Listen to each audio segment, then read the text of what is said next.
Salut à tous et bienvenue dans ce nouvel épisode de MVP. Aujourd'hui, on répond à la question: les consultants SEO sont-ils nuls en SEO? Donc là, c'est une question que vous pouvez vous dire si vous nous suivez pas trop sur Twitter, d'où elle sort cette question, c'est pas du tout logique.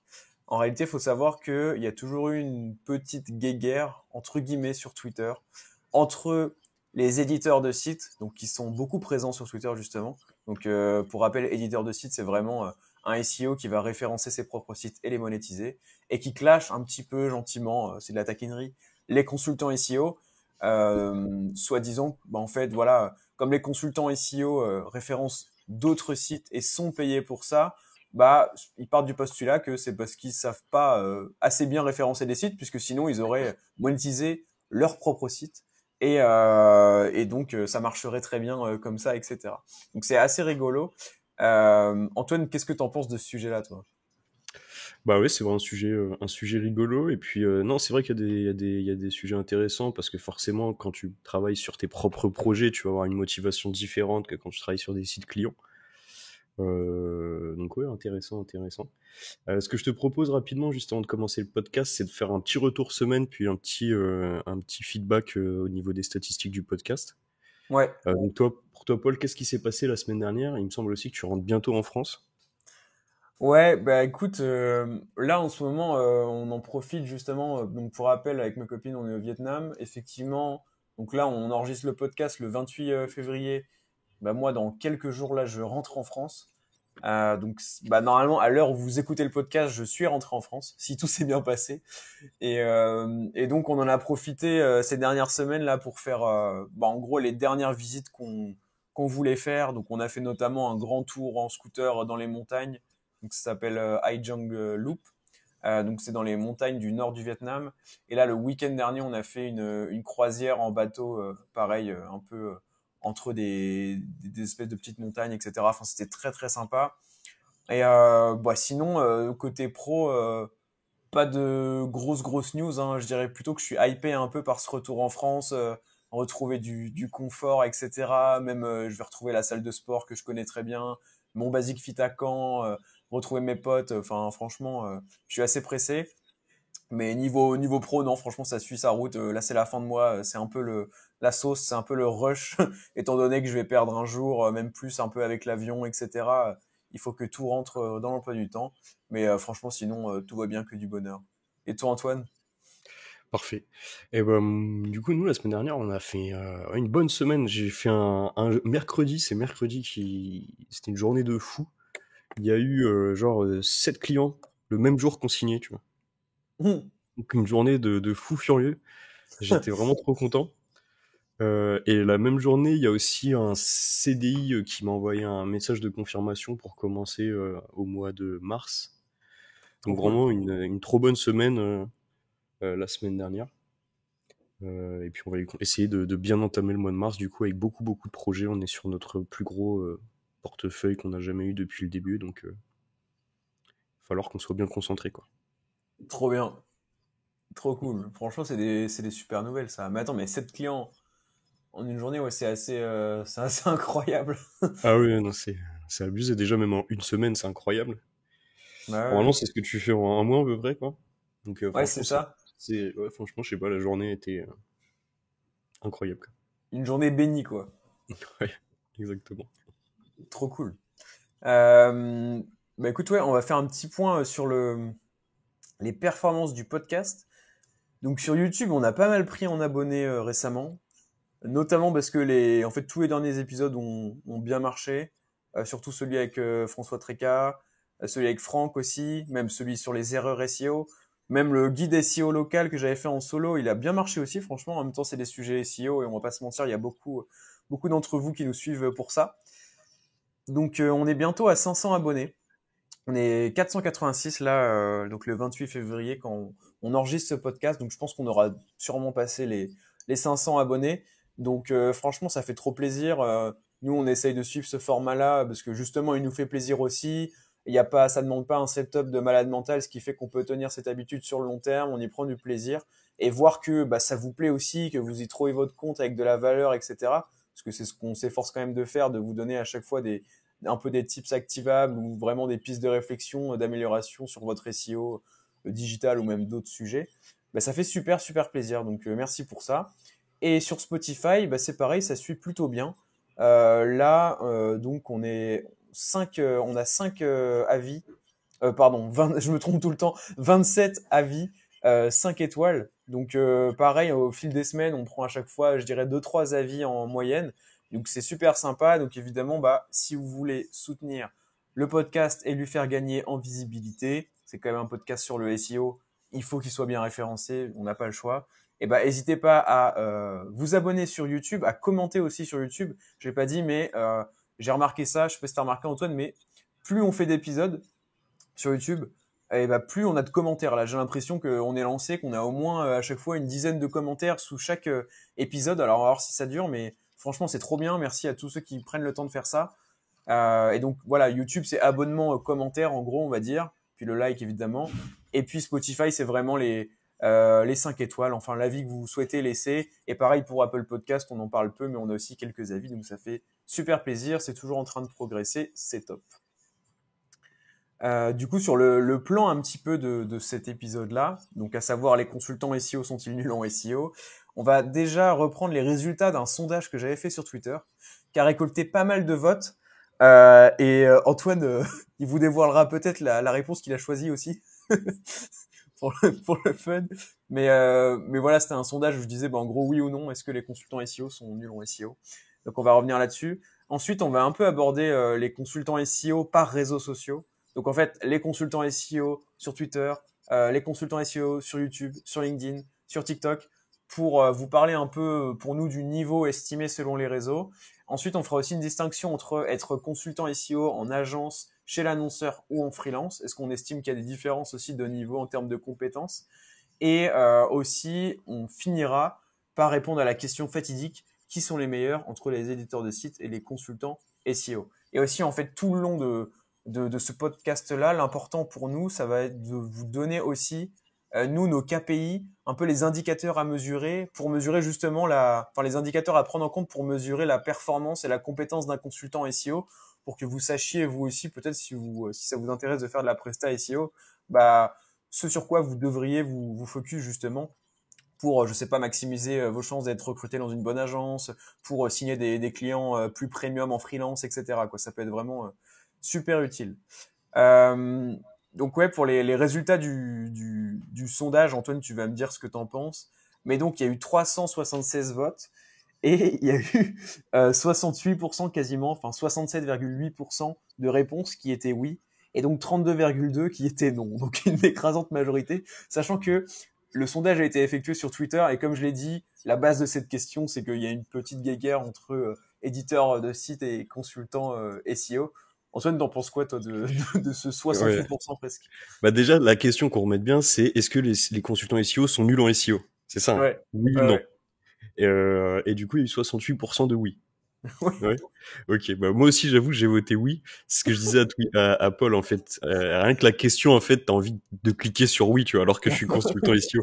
Et puis voilà, la question a été posée sur Twitter où il y a peut-être un peu plus d'éditeurs de sites que de consultants. Ouais, clairement. Donc forcément, la réponse est clairement biaisée. Mais après, malgré tout, hein, je pense que c'est quand même un bon sujet parce que malgré tout, c'est vrai que bah, quand t'es consultant SEO, t'as pas les mêmes motivations, etc. que quand t'es éditeur. Je sais pas par quel bout tu veux prendre le sujet, Paul. Ouais, bah, on peut peut-être répondre déjà de manière générale, vous en doutez, mais évidemment, on va pas vous dire, oui, les consultants SEO, ils sont nuls en SEO, ou non, ils sont tous super forts, et d'ailleurs, ils surpassent tous les éditeurs de sites, il n'y a pas de réponse comme ça, noir ou blanc, que ça n'existe pas. Mais c'est vrai, moi, je pense quand même que il y a un aspect que tu as chez les éditeurs de sites, chez tous les éditeurs de sites, que tu n'as pas forcément chez tous les consultants, c'est qu'en fait, l'éditeur de site, il est obligé d'avoir des résultats SEO. Tu vois, il n'a pas le choix, sinon il vit pas en fait. Alors que le consultant SEO, il y a un monde où il peut avoir très peu de résultats SEO, voire aucun résultat SEO, et gagner quand même de l'argent puisqu'il est payé, pas par ses résultats SEO, mais par l'accompagnement qu'il vend, le temps, l'expertise qu'il vend. Et donc déjà, bah, en théorie pure et dure, effectivement, il peut y avoir d'énormes fraudes en Presta SEO, là où en édition de site, tu peux pas trop avoir de fraude parce que en soi, tu es quand même obligé d'avoir des résultats. Même si tu prends les niches les moins concurrentielles, c'est toujours des résultats SEO que tu as, etc. Et c'est vrai que déjà, de ce point de vue-là, tu peux te dire, à la base de la base, effectivement, s'il y a des gens vraiment nuls en SEO, ils sont peut-être plus en consulting qu'en édition, parce qu'en édition, tu survis pas. Ou alors un éditeur de site, mais qui vient de se lancer, et puis au final, il va abandonner dans X mois. Je veux dire, tu prends un éditeur de site qui est installé depuis 10 ans, enfin même, je sais pas, 3 4 ans, où ça marche pour lui, il est forcément bon en SEO, tu vois, du moins sur les bases. Maintenant, pour moi, il y a une subtilité, c'est que le consultant SEO, il va aussi avoir d'autres qualités que l'éditeur de site n'a pas, quoi. Donc, transmettre son savoir SEO au client, présenter des livrables, etc. Et ça, bon, on sort un peu du cadre être bon en SEO, parce que c'est pas c'est pas de la compétence SEO pure et dure, mais c'est de la compétence pardon, en consulting, quoi. Et du coup, ouais, pour moi, c'est vraiment différent. Et par expérience, peut-être, donc moi, j'ai bossé pas mal en agence. Effectivement, tu as plus tendance, tu as une part des consultants SEO, c'est comme ça, que ce soit en agence ou quoi, mais qui font ça un petit peu par défaut, qui sont là, mais ça se voit que c'est pas leur passion et il y a absolument rien de mal à ça. Alors qu'en édition de site, en général, j'ai rencontré plutôt des gens qui étaient assez passionnés, qui se renseignaient, etc. Et c'est normal puisqu'en fait, leurs revenus en dépendent directement. Donc évidemment que tu as quand même plus de chances d'être passionné et de te plonger dans de la veille SEO un peu poussée ou j'en sais rien, voire même acheter des formations SEO. Alors que quand tu es consultant en agence, au final, tu es salarié. Et si tu as des skills de consulting qui sont bons, donc présenter les livrables, que tes clients ne partent pas, etc., tu n'as pas forcément besoin d'être une brute en SEO pour performer en tant que consultant au sein de ton agence, quoi. Donc, bon, voilà, je sais pas ce que tu en penses, toi, Antoine, c'était un peu fouillis ma réponse, mais j'ai essayé de donner des éléments qui me venaient en tête. Ouais, moi, enfin, pour répondre, on va dire, bien structuré, je dirais que le plus et le moins du consultant, que ce soit en agence ou même en freelance, etc., le plus, c'est que tu vas rencontrer pas mal de sujets différents. Ouais, Alors c'est que vrai. quand tu es indépendant, enfin, pardon, quand tu es éditeur de site, généralement, tu vas avoir un gros process, type, tu vas toujours travailler sur le même CMS, tu vas toujours avoir les mêmes outils, etc. Quand tu es consultant, tu vas avoir plusieurs thématiques différentes, plusieurs outils différents. Par exemple, tu peux avoir un mec qui vient te voir avec un Drupal. Aucun intérêt quand tu es indépendant d'aller t'embêter, aller chercher, aller créer un site sur Drupal, quoi. Ouais, c'est clair. Tu peux rencontrer des e-commerce, tu peux rencontrer des sites de services, tu peux avoir des sites internationaux, tu peux avoir un site qui a tellement de sujets différents qu'on peut rencontrer. Donc, je pense que c'est aussi une grosse source d'apprentissage, en fait, le fait d'être consultant pour des clients, parce que tu sors de ta zone de confort.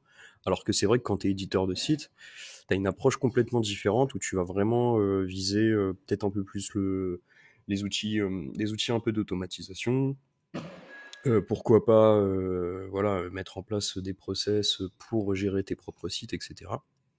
Ouais. Donc, je pense qu'il y a vraiment des pour et des contre. Pour moi, un gros pour aussi de consultant, si tu travailles en équipe, que ce soit en collectif ou en agence, c'est qu'en fait, tu vas très rapidement pouvoir te mettre au niveau des meilleurs de ton agence, du moins si t'as la volonté. Parce que l'intérêt en fait d'une agence, hein, c'est de centraliser la connaissance et de faire en sorte de faire monter tout le monde en compétences. Par exemple, nous, chez nous, on a même un poste en interne de directeur technique qu'on est en train d'onboarder. Donc il n'est pas encore totalement en place. On attend qu'il y ait quelqu'un, un CDI, qui prenne le rôle de team lead pour que le team lead devienne directeur technique, mais c'est vraiment dans la roadmap. Et le directeur technique, son job, ça va être de centraliser la connaissance à 50% Hmm. de son temps. Donc il aura la moitié de son temps qui sera dédié à son portefeuille, l'autre moitié qui sera en fait de faire des process, pour être carré, tu vois. Faire des process, faire des mini-formats, genre Loom pour expliquer comment utiliser les outils. Et du coup, en fait, vous vous rendez compte un peu du temps qu'on va mettre en interne dans la formation. C'est un CDI à 50% hebdo, c'est vraiment beaucoup, beaucoup, beaucoup de temps. Et Ouais. donc, moi, je suis persuadé quand même, en tout cas pour défendre un petit peu mon côté consultant SEO, c'est qu'on a aussi une source d'apprentissage qui est énorme. Je pense que le gros point négatif comparé à l'éditeur de site, c'est comme tu l'as dit, c'est que le consultant, il va pas bosser sur ses projets, et donc la source de motivation, elle sera pas pareille. C'est sûr que quelqu'un qui bosse sur son propre site, comme tu dis, en fait, il a pas le choix, faut qu'il fasse du bon boulot, et puis on le sait tous, quand tu bosses sur ton propre projet, t'as une intensité qui est différente, tu vois pas le temps passer. Ouais. Ça peut le faire un petit peu, hein, pour quand tu bosses pour des clients, mais il y a un petit peu, voilà, ça nécessite un peu plus de rigueur, de process, de management, d'objectifs. Mais je pense que ouais, c'est le gros plus, on va dire, des éditeurs de sites, ou quand tu travailles à ton compte, c'est que bah voilà, t'es motivé par tes résultats, et ça, c'est vrai que c'est différent. Ouais, c'est clair. Mais tu vois, en plus, t'as relevé un très bon point. T'as dit qu'en fait, le consultant SEO, il était confronté à différents sujets, différents CMS, etc. Et moi, typiquement, quand je me suis lancé en full freelance, j'avais jamais touché à Webflow. Et j'ai un client qui m'a dit, bah, en fait, Paul, moi, en gros, il avait un bon budget SEO, tu vois, il m'a dit, moi, je recherche pas juste un consultant, je recherche aussi quelqu'un qui pourrait m'intégrer les pages dans le site, etc., s'occuper du maillage interne, tout ça. Mm. Et moi, je lui ai dit, bah écoute, pourquoi pas, mais je te dis, moi, Webflow, je connais pas encore, etc. Et au final, je me suis formé dessus un petit peu, tu vois. Mais enfin, je fais pas des trucs de fou dessus, mais je veux dire, au moins, je sais gérer un Webflow, créer une page, la mailler comme il faut, etc. Et faire du bon SEO sur un Webflow, alors que c'est un truc, bah, si j'étais en 100% édition, j'aurais jamais touché, parce qu'en fait, en général, en édition, voilà, la solution classique, ça va être le WordPress, c'est le truc le plus personnalisable, le plus facile, etc. Alors que le Webflow, c'est plutôt pour les sites où tu veux un design un peu premium, hyper épuré, etc. Enfin, encore plus personnalisé. Et donc, ouais, franchement, là-dessus, je suis assez d'accord par rapport à ça. Euh, et je sais pas, toi, tu sais, je te disais que dans les agences, des fois, tu as quand même des consultants. Enfin, en fait, c'est pas forcément dans les agences. Je pense que c'est consultant SEO, salarié, en fait. Donc, annonceur et agence confondus. Parce qu'en freelance, je me dis quand même que si la personne est indépendante sur son job, c'est que je pense qu'elle a quand même plus de chances d'être un peu plus passionnée. Mais je sais que vraiment, en salarié, bah, il y a quand même une part qui sont pas passionnés. Et comme je disais, c'est archi normal. Est-ce que toi, tu as un peu peut-être un pourcentage en tête de ce type de personnes? Je sais pas, tu prends une énorme agence genre bah, Primelis ou Eskimos. Moi, je Ouais. suis persuadé qu'il n'y a pas 100% de leurs consultants qui sont passionnés, qui rentrent chez eux, qui regardent des vidéos YouTube au dîner, tu vois, de SEO. Enfin, on va pas se mentir. Toi, Ouais, t'as une idée un peu? peut-être pas à ce point-là non plus. Mais par contre, je pense que Eskimos et Primelli sont quand même des process de recrutement suffisamment quali pour pas non plus taper à côté, tu vois. Ouais, c'est Ce que moi clair. j'ai fait, ce que moi j'ai fait, tu vois, quand tu refais tes premiers recrutements, alors j'ai eu de la chance sur les CDI, je suis tombé que sur des gens qui avaient un vrai intérêt, franchement. Si ça se passe mal, de toute façon, période d'essai, t'arrêtes, tu vois. Tu peux pas Hmm. travailler avec quelqu'un qui aime pas, qui est pas bon dans son domaine, tu vois, ou voilà, qui a pas une appétence pour minimum le marketing digital.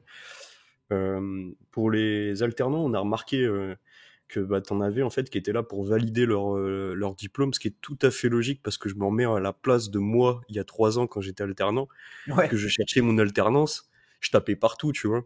En mode, il me fallait une alternance pour valider, pour avoir mon Bah oui, master, oui. qui était payé par l'école. T'avais ton master, si tu avais pas, t'allais dans le master, un autre master. En gros, c'est ça le problème pour les alternances, c'est qu'il y en a beaucoup qui font en mode, bah, il me faut une alternance. Ouais.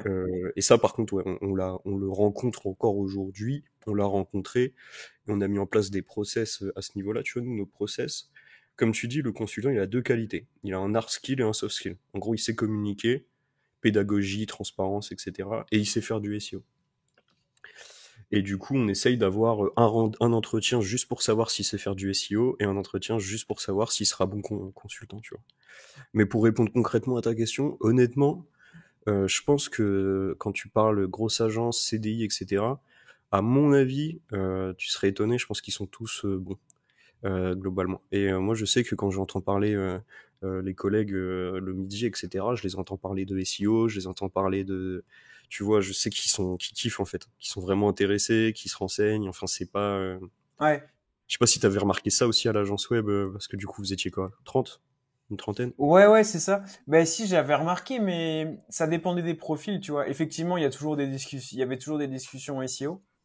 Mais bah t'en as, tu voyais, mais c'est logique, mais ils voulaient pas parler de SEO. Par exemple, c'était un critère, c'est-à-dire que leur pause du midi, en gros, c'était pas voué à parler de SEO, tu vois. Enfin, c'était pas dédié à ça. Il fallait justement, c'est pas qu'il fallait pas en parler, mais tu vois, c'était la pause. Et ce que je comprends, mais tout à fait, tu vois, Mais pareil, j'avais pas mal parlé avec un profil qui a travaillé dans une des top agences SEO de France, et il me disait que, bah, une des plus grosses, et il me disait que vraiment, bah, il y avait quand même beaucoup de profils qui étaient là, enfin, qui sont pas très bons, quoi. Après, c'est pas parce que c'est même pas forcément qu'ils sont juniors. Je pense qu'il y en a juste qui progresser en hard skill SEO, c'est pas dans leur prio, tu vois. Moi, je sais quand je suis arrivé à l'agence web, j'étais dans la démarche inverse. Je me disais en fait, j'ai 1 an et demi pour apprendre à fond, pour ensuite pouvoir me lancer et proposer des prestats ici au Cali. Mais t'en as d'autres, ils sont en mode bon bah voilà, moi je reste là tant que je fais mon boulot, c'est ok, tu vois. Mais après, si t'as pas ça et pas ça en majorité, franchement c'est trop bien, tu vois. C'est ce que toute agence souhaite, hein. Ouais, non, mais moi, enfin, je pense que vraiment, aucune agence a intérêt à avoir ce genre de profil. Après, ouais, je vais pas te demander qui t'a dit ça, dans quelle agence, etc. Mais par contre, des fois, je fais quand même attention parce que je vois aussi les profils SEO, bah, exactement ce genre de profil, un peu plus éditeur, qui se rendent pas forcément compte qu'en fait, un bon consultant SEO, bah, c'est pas qu'un SEO hard skill, tu vois. Ah bah oui. Donc faut pas tout mélanger. Après, bah franchement, ouais, je reste quand même sur ma position à te dire que honnêtement, en agence, si tu fais le taf en termes de RH, c'est-à-dire que tu fais attention comment recruter, ensuite tu as un bon process d'onboarding, on en avait parlé avec Primelis, hyper carré au niveau de leur process d'onboarding, tu as des étapes à valider, tu sais où tu vas, etc. Plus un bon management. Genre Primelis, il nous a dit, hein, les team leaders, ils tamponnaient les livrables de leurs consultants quand ils étaient trop débutants ou trop juniors pour les valider. Je vois pas pourquoi tu serais mauvais. Je pense même que c'est un énorme tremplin en fait pour devenir bon, quoi. À part si t'as Ouais. pas la volonté de devenir bon, et dans quel cas, bah t'as rien à faire à l'agence et le job de l'agence, c'est de te mettre dehors, quoi, pour être un peu cash. Ouais, ouais. Tu peux pas garder des profils comme ça. Non, non, mais c'est clair. Et surtout, donc là, moi, j'ai fait un peu l'avocat du diable, mais j'ai rencontré vraiment des top profils en agence, hein, pour le coup. Je parle de l'agence parce que j'ai jamais été consultant SEO chez l'annonceur, mais je pense que c'est un peu le même débat. Je pense que tu as à boire et à manger, quoi. Pour moi, il y a forcément une part qui est là par défaut. Alors voilà, faut qu'elle soit la plus faible possible pour l'employeur. C'est un peu son goal. Mais je pense que t'en as tous, c'est inévitable, quoi. Tu peux pas être passionné, même si, quand même, le SEO, une expertise qui attire pas mal les passions, parce qu'il y a un aspect vraiment test and learn jeu vidéo, je trouve, qui séduit pas mal. Mais voilà, il y en a qui sont là par défaut. Et enfin, vraiment, j'ai rencontré de top profils à l'inverse, justement, des profils, bah, vraiment SEO salariés en agence qui le soir vont monter leur propre site, vont écouter des podcasts sur le SEO, vont se renseigner, enfin tu vois. Et ça j'en ai rencontré et ça donnait trop envie et je me reconnaissais beaucoup dans ce genre de profil en fait. Donc au final, bah de toute façon, je pense que quand t'es salarié SEO, tu discutes. Si t'es passionné, tu vas discuter avec les passionnés de l'agence et puis ça va bénéficier à tous les passionnés, quoi. Mais ouais, je pense qu'il y a vraiment de tout. Alors qu'en édition, bah là, je pense qu'on peut le dire sans trop prendre de risques. Il y en a peut-être qui kiffent plus trop ce qu'ils font, tu vois, qui sont là un peu, qui continuent de faire leur process et tout, mais qui prennent pas autant de plaisir qu'au début en SEO. Mais on peut pas dire qu'ils sont mauvais, tu vois, c'est pas possible parce que si t'es, encore une fois, hein, si tu fais de l'édition depuis 3, 5 ans et que ça roule et que t'as jamais eu de problème, c'est qu'en fait t'as réussi, déjà t'es aussi bon en business un minimum parce que il faut que t'aies trouvé la niche, je sais pas, l'affiliation, enfin le business model. Et en plus t'es bon en SEO parce que t'arrives à ranker et que c'est ton canal d'acquisition. Donc il y a pas trop de débat. Après, j'imagine qu'il y a des éditeurs de sites plus ou moins bons, quoi. C'est pas parce que tu es éditeur de site que tout de suite tu es un des meilleurs SEO. Parce que l'édition de site, c'est aussi savoir trouver les niches les moins concurrentielles pour ranker le plus rapidement possible. Alors que le consultant SEO, bah, il a pas non plus le choix de la niche. Donc en général, je pense qu'un consultant SEO, il va même travailler sur des niches plus concurrentielles que l'éditeur. Parce qu'il a pas le choix en fait. T'as un client qui arrive dans le CBD, bah tu dois travailler dans le CBD, c'est tout. Alors que t'es éditeur, t'as pas beaucoup de budget ou quoi, tu vas te dire ok, alors attends, je vais essayer de bah tu vois comme mon site de Whey, je l'ai axé uniquement sur la Whey, c'est très niché, bah c'est les compléments alimentaires, mais je veux dire en soi le site est très très niché, ce qui fait que j'ai pu avoir des résultats rapides. Si j'avais fait la même sur le CBD en général, il se serait rien passé avec mon budget d'achat de liens, tu vois. Ouais. Donc bref, c'est aussi un autre débat.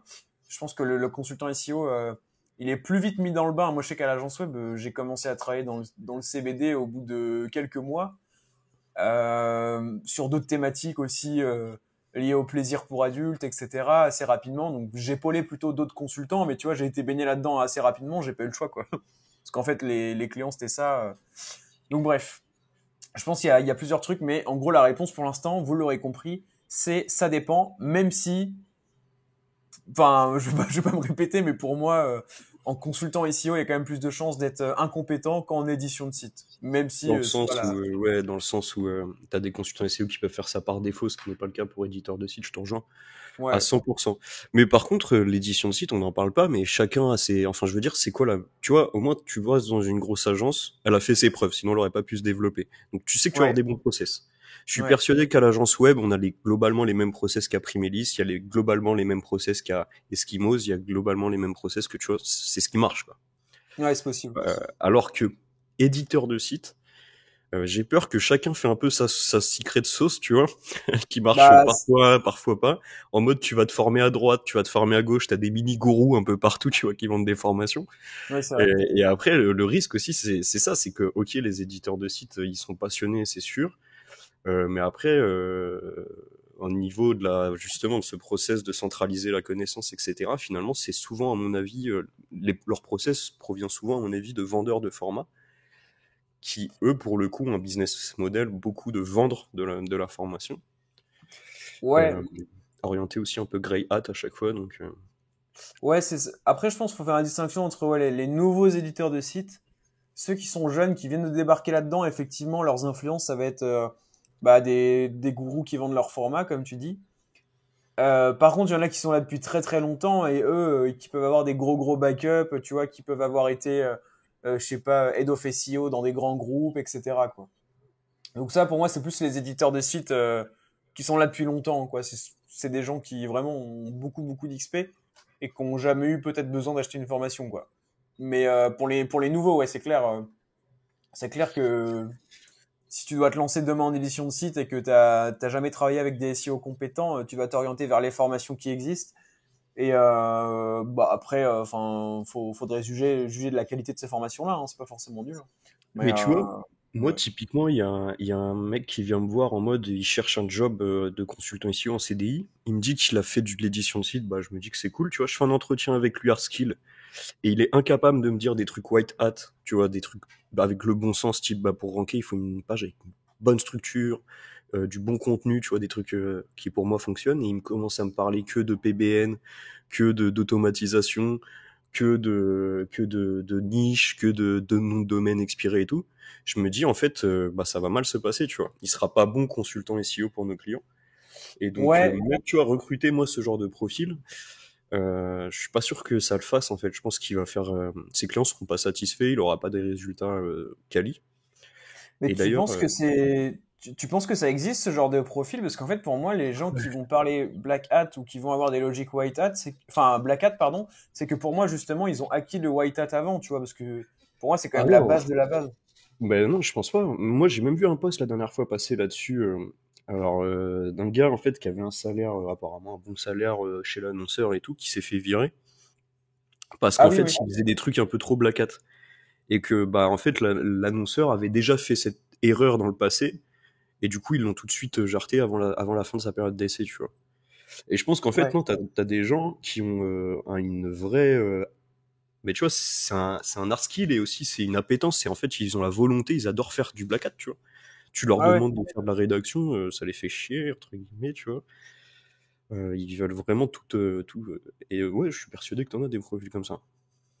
Ouais, mais pour moi, c'est. Enfin, en plus, je vois de qui tu parles pour l'histoire de l'annonceur. Mm. Pour moi, ça, c'est typiquement quelqu'un, ok, parce il a travaillé sur des niches très concurrentielles, etc. Donc, il a des logiques, effectivement, peut-être un peu à aller vite. Mais justement, pour moi, c'est quelqu'un qui a très bien compris les enjeux white hat à la base. Après, oui, peut-être que c'est pas ce qu'il kiffe faire aujourd'hui. Mais enfin, bref, ouais, à voir. Mais je sais pas, pour moi, un black hat, c'est le niveau d'après. Tu vois, pour moi, tu passes par le white hat, et puis une fois que tu as fait le white hat, tu vas vers le black hat. Pour moi, si tu vas direct vers le black hat, c'est pas logique parce que le black hat, au final, c'est que de la duplication enfin, c'est des pratiques white hat mises à l'échelle, en fait, hein, tout simplement.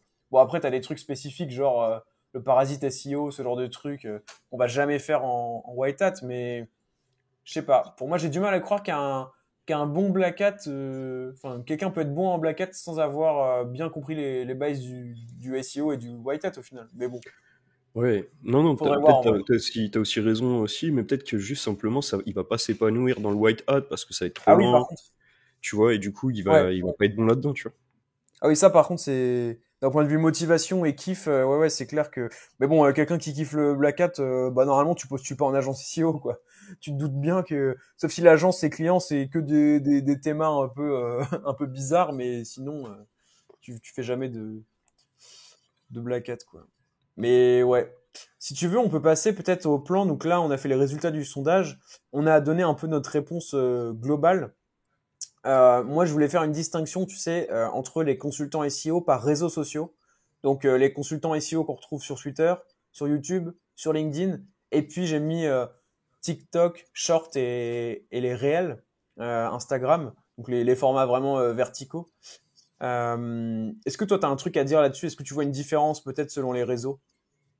Ouais, bah globalement, Twitter, comme tu dis, c'est plus les éditeurs, peut-être un peu plus hard skill. LinkedIn, c'est un peu plus marketing, peut-être plus les head-off, etc.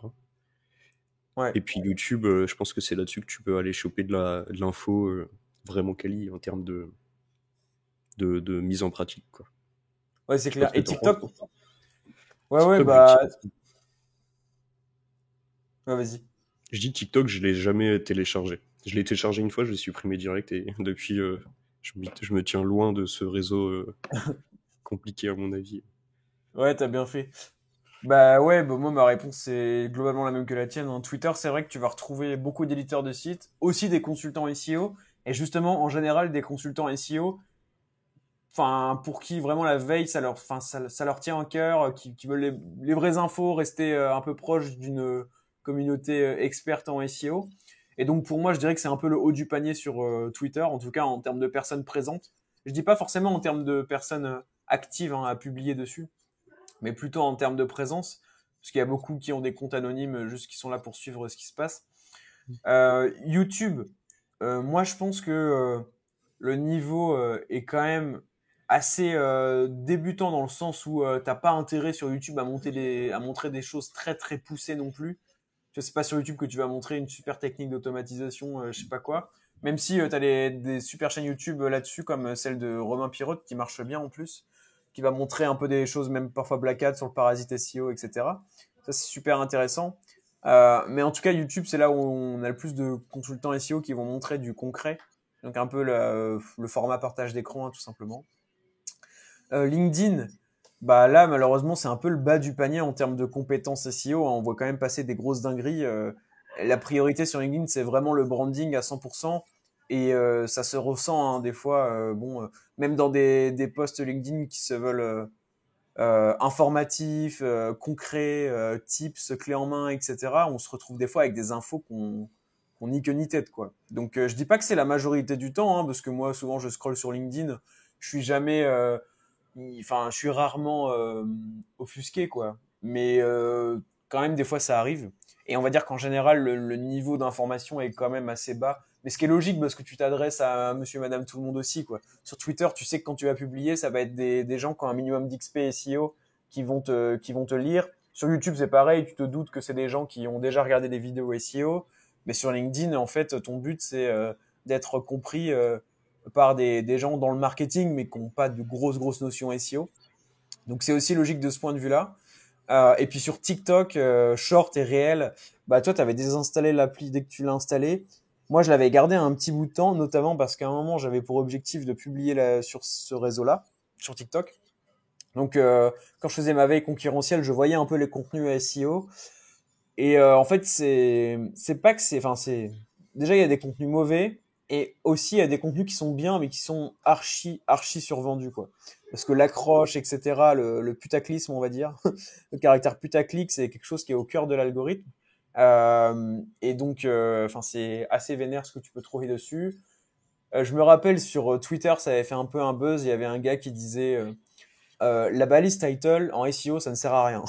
Ah Il disait oui, je me ça. souviens de ça.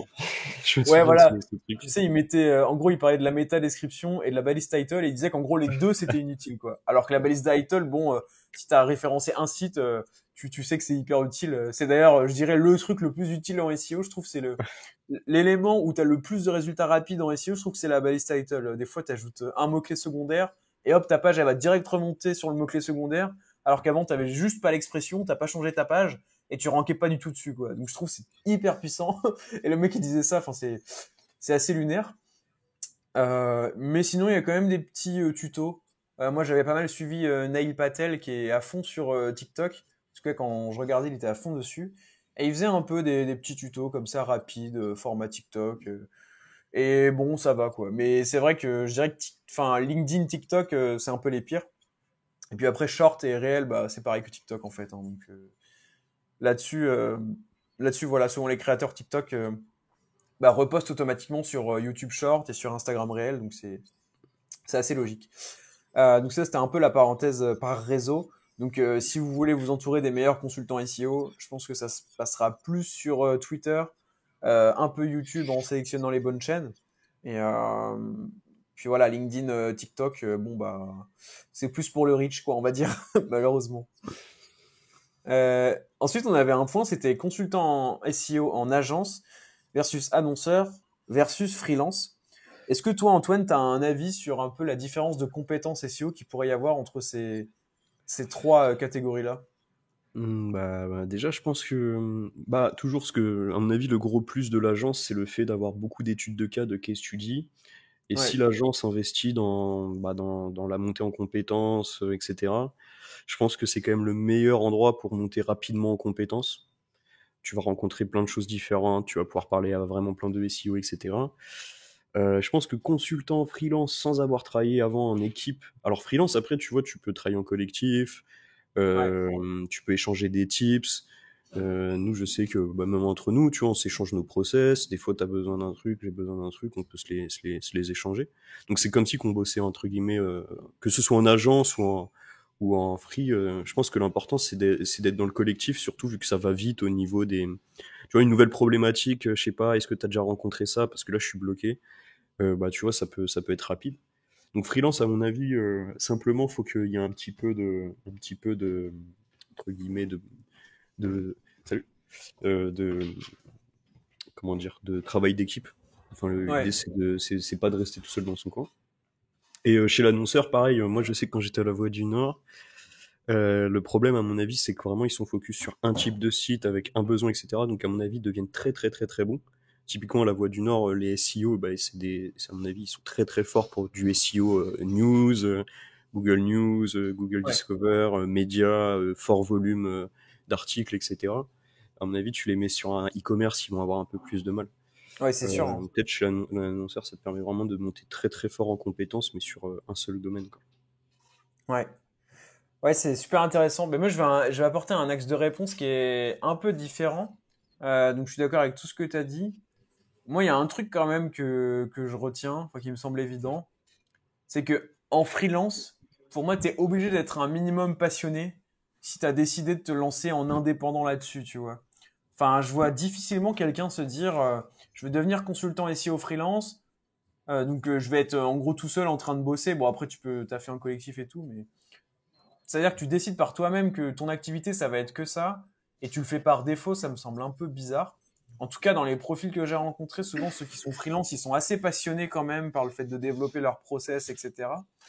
Euh, versus pour moi en agence ou annonceur, bah tu peux retrouver des gens là plus par défaut. Même si je suis sûr qu'il y a des freelances qui sont là par défaut aussi, hein.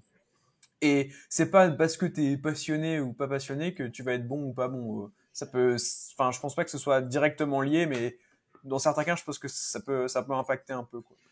Mm. Euh, mais ouais, sinon, je pense que ça dépend aussi des personnes avec qui tu tombes. Typiquement, en agence, comme tu l'as dit, en fait, tu peux trouver vraiment des top profils seniors, etc. Tout comme tu peux arriver dans une agence où il n'y a pas de profil senior, où les process sont pas en place, etc. Et du coup, tu vas pas apprendre pareil. Et pareil chez l'annonceur, hein. Parce qu'on dit annonceur, moi, quand je dis annonceur, je pense direct à Conforama, But, Darty, ce genre de trucs. En réalité, l'annonceur, c'est pas ça dans la majorité des cas, hein. Il y a plein de petites boîtes, ils sont, je sais pas, une quinzaine. Ils font un petit pôle marketing digital de 3 personnes. Dans ce pôle-là, il y a une personne qui va plus faire SEO, SIA. Cette personne, c'est vous. Bah voilà, vous êtes SEO, en gros, entre guillemets, SEO chez l'annonceur, quoi. Et Ouais. donc, évidemment, vous comprenez que c'est pas un contexte propice à la montée en D'ailleurs, compétence. d'ailleurs là-dessus, à mon avis, il y a beaucoup de pôles marketing digital chez l'annonceur où tu as un gros un marketeur en mode CDI et ensuite tu vas avoir l'alternant ou le stagiaire en mode SEO, en Ouais, mode réseaux ouais, c'est vrai, sociaux, ouais. en mode gros hacker, tu vois, il fait tout, tu vois.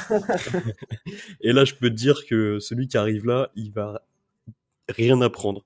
Il va passer son année à chercher des tutos sur YouTube pour faire ci, Ah, pour c'est faire ça et sûr. tout, tu vois. Parce Ben, que on bon, avait le retour, on la citera bon, ça, pas, ça arrive souvent, ça, je pense. mais peut-être que tu t'en souviens, on avait le retour d'une fille qu'on connaît tous les deux qui nous avait dit ça, qu'elle était arrivée dans une boîte pour faire du SEO et qu'en fait, elle s'était rendue compte qu'après coup, je crois, hein, que c'était la seule SEO et qu'en plus, elle n'était pas du tout guidée et qu'elle passait son temps à justement à essayer de trouver des infos sur Internet. Alors au Ah moins, ça oui. te forme de manière autodidacte, hein, mais bon, c'est clair que travailler avec des seniors, c'est quand même un top raccourci, hein, on va pas se mentir. Mais c'est pour ça, je pense que moi, l'agence, c'est le meilleur endroit pour devenir bon. Mais ça veut pas dire que c'est là-bas qu'il y a que les bons, parce que tu peux pas être passé Ah par ouais, une agence puis aller chez l'annonceur, ou alors te mettre en free après, tu vois. ah bah oui, c'est clair. Mais pour moi, enfin, tu fais un an d'agence avec une bonne mentalité, genre tu vas avec l'envie d'apprendre, la curiosité et tout. Normalement, tu ressors, c'est bon, tu peux faire du freelance, tu peux aller chez annonceur, t'as déjà Ouais, des c'est grosses clair, bases, hein. quoi. Bah, c'est clairement ce que j'ai fait. Moi, j'ai vu que dans mon parcours, avant l'agence, j'en faisais du SEO, mais pas de la même manière. Et l'agence, ça m'a vraiment propulsé, quoi. Enfin, c'est là où j'ai appris le plus rapidement, de manière la plus structurée, etc. C'est d'ailleurs aussi pour ça qu'aujourd'hui, je fais beaucoup de prestats et peu d'éditions, parce qu'en fait, c'est ce que j'ai appris à faire, tout simplement. Et que c'est là où je suis le plus à l'aise, parce que j'ai le plus l'habitude, quoi. Mais, parce qu'il y en a qui, je crois que c'était, dans mon podcast que j'avais fait avec les Wizards, ils me disaient justement, mais l'édition, c'est juste un side, un truc comme ça. Et en gros, je leur faisais comprendre que oui, parce qu'ils ont bien vu que je pouvais régénérer des revenus avec l'édition, tu vois, notamment avec mon site de Way, avec mon site polyvalent.fr. Enfin, j'ai quand même montré des cas publics assez sympas. Mais ouais, en fait, la presta, je suis tellement habitué, j'ai tellement tous mes process, tout ça, qu'en fait, je reste là-dedans par confort. Parce que j'aime bien aussi un minimum, évidemment, heureusement. Mais ouais. Donc pareil, oui, je pense que vraiment ça dépend. Mais moi, je pense quand même qu'en freelance, il y a plus de chances d'être un peu passionné. Même si en agence, bah, c'est là où tu as le plus de chances aussi. Ou chez l'annonceur, dans un bon annonceur aussi, hein, de step up le plus rapidement possible avec des profils un peu seniors. Du coup, on avait la dernière question, c'était en gros, qui sont les meilleurs entre éditeurs de sites et consultants.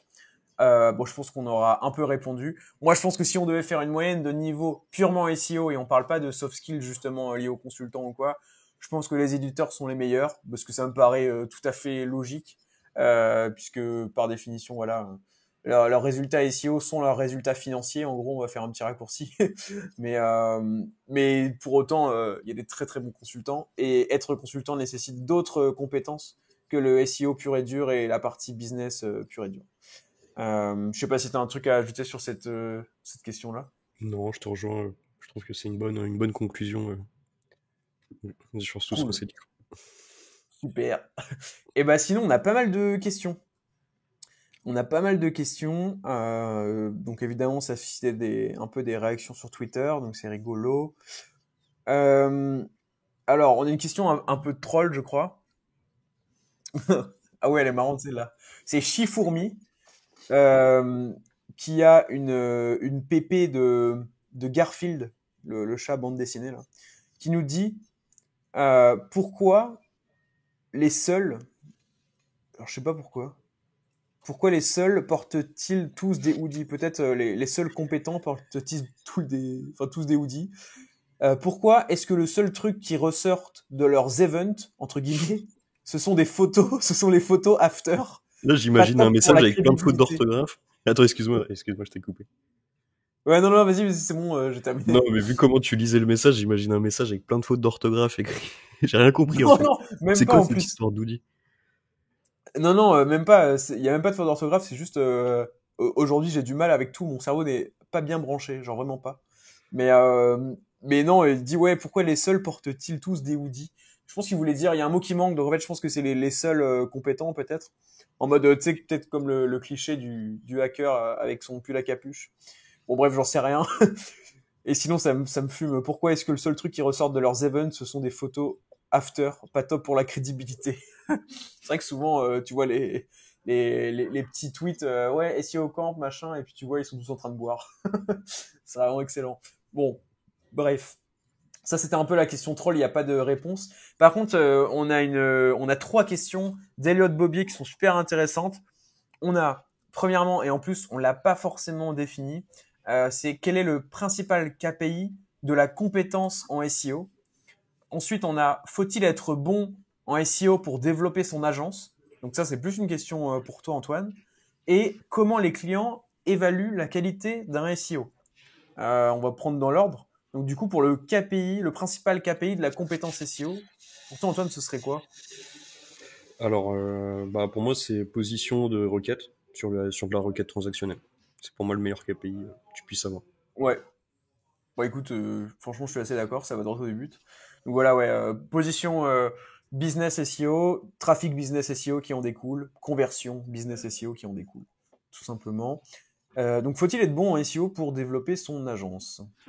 Donc là, on a eu un petit cut, désolé. Donc en gros, ce que je disais, c'est que vu qu'il y a pas mal de choses qui vont intervenir dans une agence, comme voilà la RH, la compta, l'acquisition, le commerce, le SEO bien sûr, donc l'opérationnel, tu peux être très bon pour en gros créer une agence sans savoir faire entre guillemets, sans être un expert plus en SEO.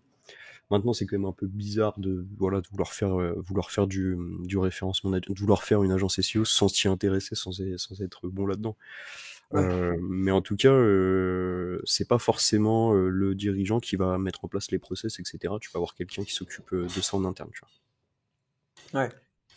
Ouais, c'est clair. Mais ouais, c'est une bonne réponse, je pense pareil. Tu peux pas être nul en SEO et commencer une agence SEO parce que tu auras une mauvaise vision des process, des méthodologies, de tout. Enfin, ça marchera pas, quoi. Sauf si vraiment t'es nul et que la première personne que tu recrutes, c'est un crack et qu'il t'accompagne tout le long du truc et que c'est lui qui développe tout. Mais enfin, sinon, je vois pas comment ça pourrait être possible. Par contre, c'est sûr que t'as pas besoin d'être le meilleur SEO du monde pour monter une agence. Comme tu l'as dit, ça nécessite d'autres skills qui vont faire que ton agence va. Et il y a Enfin, ça me vraiment un paraît poste, c'est il y a logique. vraiment un poste qui est dédié à ça en fait. Dans les grosses agences, c'est le directeur technique. C'est plus le dirigeant qui fait la montée en compétences. En fait, il y a des académies dans les agences.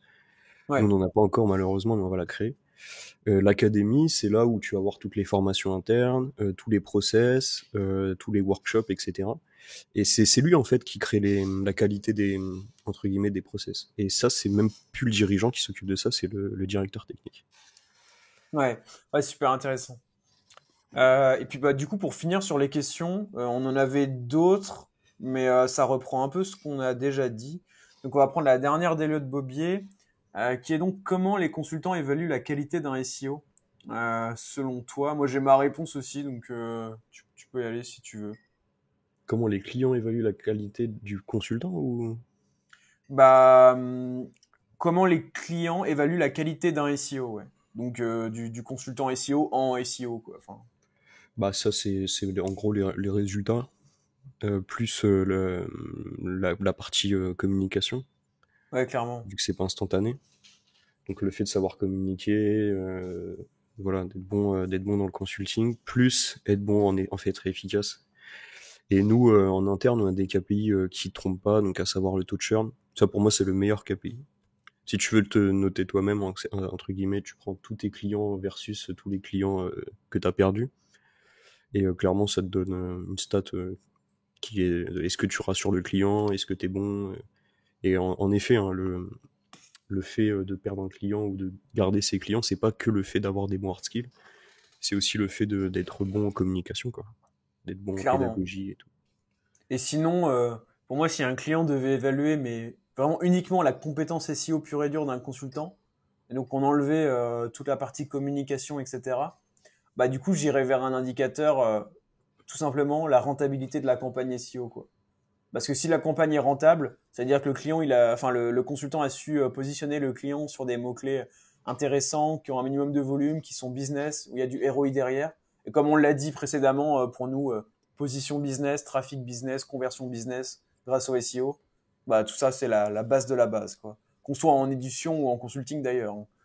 Donc, euh, donc ouais. Bah écoute, je sais pas ce que t'en penses, mais à mon avis, on a fait un bon petit tour. On a répondu à pas mal de questions. Est-ce qu'il y a un point que tu souhaitais ajouter, toi, Antoine? Non, juste, est-ce que tu as une idée pour le sujet de la semaine prochaine? Bah écoute, là tout de suite, non. Je vais y réfléchir, on va regarder notre doc. On avait deux, trois sujets en stand-by, mais écoute, on peut se redire. Moi, j'avais pensé une meilleure niche SEO. Je t'avais envoyé ça sur WhatsApp. Ouais, c'est vrai. En vrai, ouais, ça pourrait être sympa. Bah écoute, ouais, on peut se noter ça, ouais.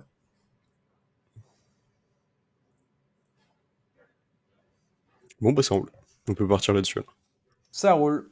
Et bah tout le monde, on vous dit à la semaine prochaine. Salut! Ciao.